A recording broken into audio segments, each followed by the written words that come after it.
31 October 2025 ತಿಂಗಳಿನಲ್ಲಿ ನಮಗೆ ಪಟ್ನಾಯಕ್ನಲ್ಲಿ police ಸ್ಟೇಷನಿಂದ ಒಂದು ಮಾಹಿತಿ ಬಂದಿದೆ.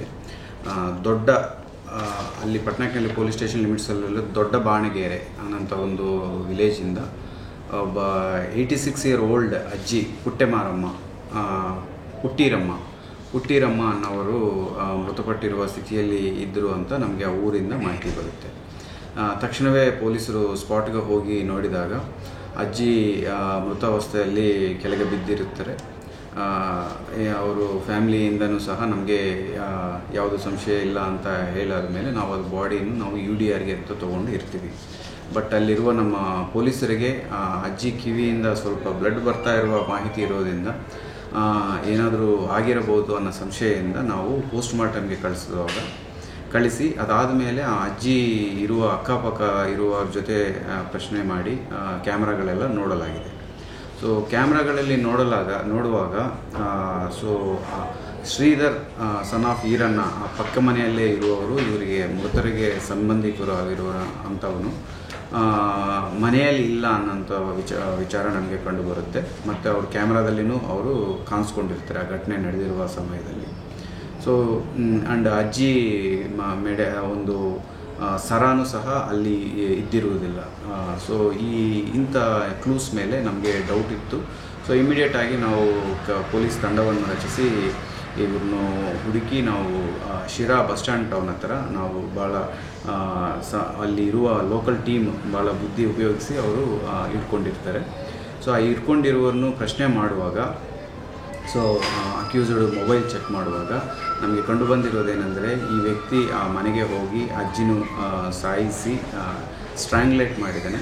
ಸ್ಟ್ರ್ಯಾಂಗ್ಲೇಟ್ ಮಾಡಿ ಅಜ್ಜಿ ಮೆಡೆಯಲ್ಲಿರುವ ಸರನ್ನು ಕಿತ್ಕೊಂಡು ಹೋಗಿ ಬ್ಯಾಂಗ್ಳೂರಲ್ಲಿ IIFL ಅಂತ ಒಂದು ಕಂಪನಿಯಲ್ಲಿ ಅಡ ಇಟ್ಟು 2,01,000 ದುಡ್ಡು ತೊಗೊಂಡು ಅದ್ರ ಜೊತೆ ಒಂದು ಮೊಬೈಲ್ ಖರೀದಿ ಮಾಡಿದ್ದಾನೆ. ಉಳಿಕೆ ದುಡ್ಡು ಅವ್ರ ಬ್ಯಾಂಕ್ ಅಕೌಂಟಲ್ಲಿ ಇತ್ತು.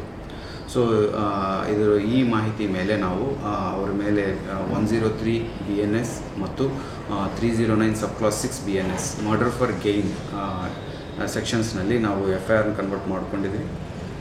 ಸೊ ಆ FIRನಲ್ಲಿ ಅವ್ರನ್ನ ಅರೆಸ್ಟ್ ಮಾಡಿ ಚೈನ್ ರಿಕವರಿ ಮಾಡಲಾಗಿದೆ ಮತ್ತು ಮೊಬೈಲ್ ರಿಕವರಿ ಮಾಡಲಾಗಿದೆ ಮತ್ತು ಉಳಿಕೆ ಅಮೌಂಟ್ ಬ್ಯಾಂಕಲ್ಲಿ ಏನಿದೆ ಅದನ್ನು ಸಹ ನಾವು ರಿಕವರಿ ಮಾಡಲಾಗಿದೆ.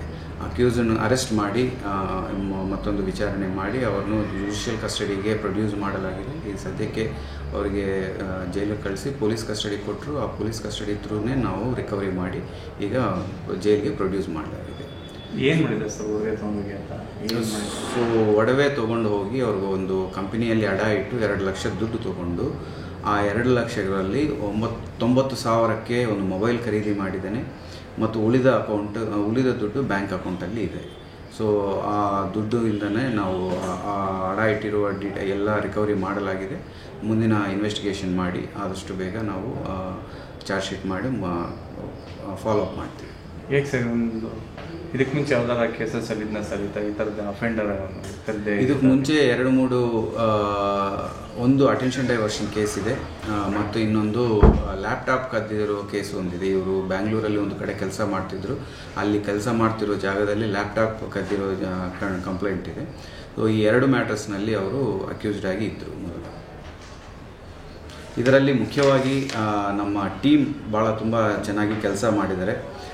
DSP ಶೇಖರ್ ಅವರು ಮತ್ತು Sira rural inspector Srinivas, probationer sub inspector Sanjay, Narasimhaiah ಮತ್ತು ಸಿಬ್ಬಂದಿ head constable ASI Narasimhaiah, head constable Kiran Kumar, Prasad, ಆಮೇಲೆ ನಮ್ಮ ರೇಣುಕಾ, ಹನುಮಂತಾಚಾರ್, ಶಫೀವುಲ್ಲಾ, ಕರಿಯಪ್ಪ, ಭೂತರಾಜು ಮತ್ತು ನಮ್ಮ DPO ಇಂದ ನರಸಿಂಹರಾಜು ಮತ್ತು ದುಷ್ಯಂತ್ ಇವರೆಲ್ಲ ತಂಡ ಸೇರಿ ನಮ್ಮ ಡ್ರೈವರ್ ಮಂಜುನಾಥ್, ರಘುಕುಮಾರ್ ಇವರೆಲ್ಲ ಸೇರಿ ಟೀಮ್ ಭಾಳ ಎಫಿಷಿಯೆಂಟಾಗಿ ವಿತಿನ್ 24 hours ಅಕ್ಯೂಸನ್ನು ಪತ್ತೆ ಮಾಡಿ ಅರೆಸ್ಟ್ ಮಾಡಿ ಭಾಳ ಒಳ್ಳೆ ಕೆಲಸ, ಪ್ರೊಫೆಷ್ನಲ್ ಕೆಲಸ ಮಾಡಿದ್ದಾರೆ.